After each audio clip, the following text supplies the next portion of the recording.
हमारे कॉलेज में एक लड़का था जिसका नाम अहमद था। वो एक बहुत अमीर बाप का बिगड़ा हुआ बेटा था। महंगी गाड़ी, कीमती कपड़े और हाथ में हर वक्त महंगा मोबाइल, यही चीज़ें उसकी पहचान थी। वो खुद को कॉलेज का बादशाह समझता था और अक्सर अपने चंद दोस्तों के साथ घिरा रहता, जो उसकी हर बात पर कह के लगाते थे। कॉलेज के ज़्यादातर तलबा उससे दूर रहते, क्योंकि सब जानते थे कि अहमद को दूसरों की इज्जत करने का कोई तरीका नहीं था। वो बात बात पर सबकी इंसल्ट करता। इसी कॉलेज में एक लड़की पढ़ती थी जिसका नाम आयशा था। आयशा निहायत सादा मिजाज और खामोश तबीयत की थी। वो हमेशा सादा कपड़े पहनती और अक्सर एक पुराना सा बैग अपने कंधे पर लटकाए नजर आती। वो क्लास में आती, खामोशी से अपनी नशिस्त पर बैठती, लेक्चर सुनती और फिर चुपचाप वापस चली जाती। वो किसी से ज़्यादा बात नहीं करती थी। शायद इसी सादगी और खामोशी ने अहमद को मौका दिया कि वो उसका मजाक बनाने लगा। एक दिन जब अहमद ने पहली बार आयशा को देखा तो उसने तंज़िया अंदाज में अपने दोस्तों से कहा कि देखो, आजकल तो कॉलेज में भी भिखारी आने लगे हैं। उसके दोस्त ज़ोर ज़ोर से हंसने लगे, जबकि आयशा ने सर झुका लिया और खामोशी से अपनी जगह पर बैठ गई। उसने कोई जवाब नहीं दिया, मगर अहमद को शायद इसी खामोशी में मज़ा आता था। वो रोज़ाना किसी न किसी बहाने आयशा को तंग करता।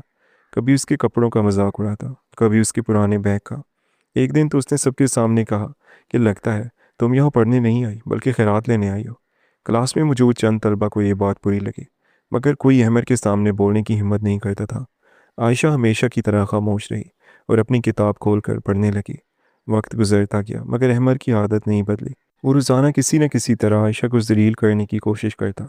कभी कैंटीन में, कभी राहदारी में, कभी क्लास के बाहर। एक दिन कैंटीन में सब दोस्त बैठे थे। अहमद ने दूर से आयशा को आते देखा तो ज़ोर से बोला, ओ भिखारी लड़की, इधर आओ, तुम्हें कुछ पैसे दूँ। ये सुनकर कैंटीन में मौजूद कई तलबा हैरान रह गए। कुछ लड़कियों ने नाराज़गी से अहमद की तरफ देखा, मगर वो अपनी हरकत पर हंस रहा था। आयशा वहाँ से खामोशी से गुजर गई, जैसे उसने कुछ सुना ही ना हो। उस दिन अहमद के एक दोस्त फहद ने आहिस्ता से कहा, यार छोड़ भी दो, वो कभी जवाब नहीं देती। अहमद ने गुरूर से हंसते हुए कहा, इसीलिए तो मज़ा आता है, जो जवाब ना दे उसे छेड़ना आसान होता है। दूसरी तरफ आयशा हर दिन ये सब बर्दाश्त कर रही थी। वो ना शिकायत करती थी, ना जवाब देती, बस अपनी पढ़ाई में लगी रहती। उसके चेहरे पर अक्सर संजीदगी रहती थी, मगर कभी कभी आंखों में हल्की सी उदासी भी नजर आती। एक दिन क्लास में उस्ताद ने सबको एक ग्रुप प्रोजेक्ट दिया। हर ग्रुप में 4 तलबा शामिल थे। इतफाक से आयशा इसी ग्रुप में आ गई, जिसमें अहमद भी था। अहमद ने फ़ौरन तंज़िया अंदाज में कहा, सर अगर इजाज़त हो तो इस भिखारी को किसी और ग्रुप में भेज दें, ये हमारे काम के काबिल नहीं।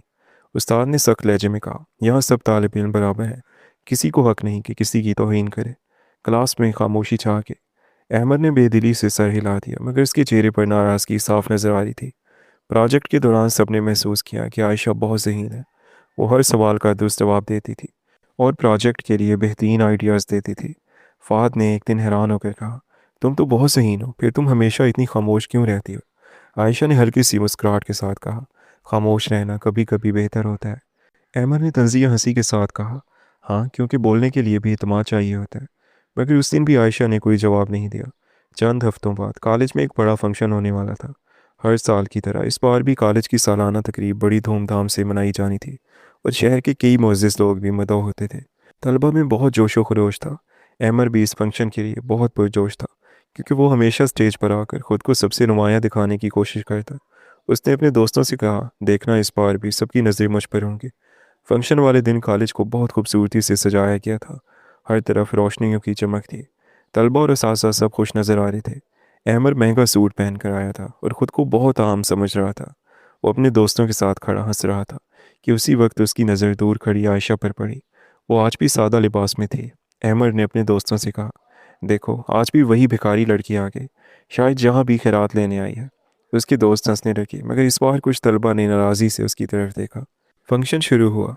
पहले कुछ तकारीर हुई, फिर तलबा के प्रोग्राम हुए। सब कुछ बहुत अच्छे अंदाज में चल रहा था। कुछ देर बाद प्रिंसिपल स्टेज पर आए और बोले, आज हमारे कॉलेज के लिए एक बहुत अहम दिन है, क्योंकि आज इस तकरीब में एक ख़ास शख्सियत मौजूद है जिनका इस इदारे से गहरा ताल्लुक़ है। सब लोग हैरान होकर एक दूसरे को देखने लगे। प्रिंसिपल ने मुस्कुराते हुए कहा, मैं इस कॉलेज की नई चेयरपर्सन को स्टेज पर मदऊ करना चाहता हूँ। ये सुनकर पूरा हाल हैरान हो गया, क्योंकि किसी को मालूम नहीं था कि कॉलेज की नई चेयरपर्सन कौन है। उसी लम्हे हाल के पिछले दरवाजे से एक लड़की आहिस्ता आहिस्ता स्टेज की तरफ बढ़ने लगी, और जब सबकी नज़रें उस पर पड़ी तो पूरा हाल हैरत से खामोश हो गया, क्योंकि वो लड़की कोई और नहीं बल्कि आयशा थी। और यही वो लम्हा था जब अहमद के चेहरे का रंग उड़ गया और उसकी गुरूर की बुनियादें हिलने लगी। क्योंकि जिस लड़की को वो रोज़ सबके सामने भिखारी कहकर जलील करता था, वो दरअसल इसी कॉलेज की मालिक निकली। हाल में बैठे हुए तमाम तलबा और असातिज़ा हैरत से आयशा को देख रहे थे, जो आहिस्ता आहिस्ता इत्मीनान के साथ स्टेज की तरफ बढ़ रही थी। चंद लम्हे पहले तक जिस लड़की को ज़्यादातर लोग एक खामोश सादा सी स्टूडेंट समझते थे, अब वो सबके सामने एक बिल्कुल मुख्तलिफ हैसियत के साथ खड़ी थी। प्रिंसिपल ने मुस्कुराते हुए माइक संभाला और कहा कि शायद आप सब हैरान हैं, मगर ये हकीकत है कि आयशा इस कॉलेज की नई चेयरपर्सन है। ये कॉलेज दरअसल इनके ख़ानदान की मलकियत है और आज से इस इदारे की इंतज़ामिया की ज़िम्मेदारी बाकायदा तौर पर इनके हवाले की जा रही है। ये अल्फाज सुनते ही हाल में सरगोशियाँ शुरू हो गईं। सब लोग एक दूसरे को हैरानी से देख रहे थे। अहमद के हाथ में पकड़ा मोबाइल आहिस्ता से नीचे हो गया और उसके चेहरे का रंग एकदम जर्द पड़ गया। वो चंद लम्हों तक समझ ही ना सका कि ये सब हकीकत है या कोई मजाक। उसके दोस्त भी खामोश खड़े थे, क्योंकि वो सब जानते थे कि अहमद रोज़ इसी लड़की का मजाक उड़ाता था। आयशा स्टेज पर पहुंची तो प्रिंसिपल ने एहतराम के साथ उसे माइक के पास खड़ा किया। आयशा ने एक लम्हे के लिए पूरे हाल की तरफ देखा। उसकी नज़र चंद लम्हों के लिए अहमद पर भी ठहरी, मगर उसके चेहरे पर न गुरूर था न गुस्सा, बल्कि सिर्फ एक पुरसकून सी संजीदगी थी। उसने आहिस्ता से बोलना शुरू किया और कहा, मुझे मालूम है कि आज आप सब के लिए ये खबर अचानक है, मगर मैंने जानबूझकर यहाँ एक आम तालबा की तरह पढ़ना पसंद किया, ताकि मैं इस इदारे और यहाँ पढ़ने वाले तलबा को करीब से समझ सकूँ। मैंने कभी भी अपनी पहचान ज़ाहिर नहीं की, क्योंकि मैं ये देखना चाहती थी कि इंसान की असल पहचान उसके किरदार से होती है या फिर उसके पैसे से। हाल में मुकम्मल खामोशी थी और सब लोग बड़ी तवज्जो से उसकी बात सुन रहे थे। आयशा ने आगे कहा कि मैंने इस कॉलेज में बहुत कुछ देखा, बहुत से अच्छे लोग भी देखे जो दूसरों की इज्जत करते हैं, और कुछ ऐसे लोग भी देखे जो दौलत को सब कुछ समझते हैं। मगर ज़िंदगी इंसान को वक्त के साथ बहुत कुछ सिखा देती है। ये कहते हुए उसकी नज़र एक बार फिर अहमद की तरफ गई। अहमद ने फ़ौरन नज़रें झुका ली। उसके दिल में अजीब सी शर्मिंदगी और घबराहट पैदा हो रही थी। उसे एक एक वो लम्हा याद आने लगा जब उसने आयशा को सबके सामने जलील किया था। उसे वो दिन भी याद आया जब उसने कैंटीन में ज़ोर से उसे भिखारी कहा था और सब लोग बहुत हंसे थे। उस वक्त उसे पहली बार महसूस हुआ कि उसका गुरूर कितना खोखला था।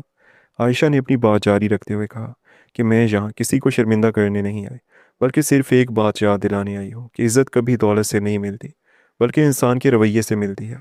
अगर किसी के कपड़े सादा हों या वो खामोश रहता हो, तो इसका मतलब ये नहीं कि वो कमज़ोर है। कभी कभी खामोश लोग सबसे ज़्यादा मजबूत होते हैं। उसकी आवाज़ नरम मगर मजबूत थी। उसकी बातें सीधी दिल पर असर कर रही थी। हाल में बैठे कई तलबा के चेहरे संजीदा हो गए थे। आयशा ने तकरीर ख़त्म की तो पूरा हाल तालियों से गूंज उठा।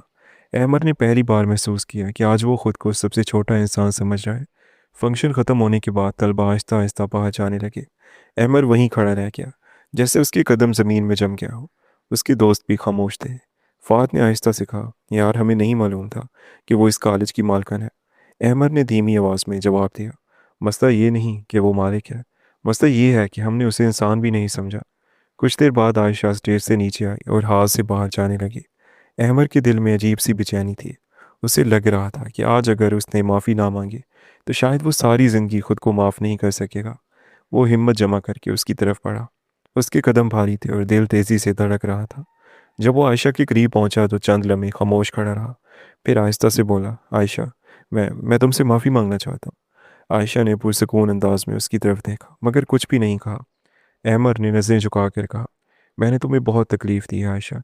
मैंने तुम्हारी इज्जत नहीं की। मुझे लगा था कि पैसा सब कुछ होता है, मगर आज मुझे समझ आ गया है कि मैं कितना गलत था।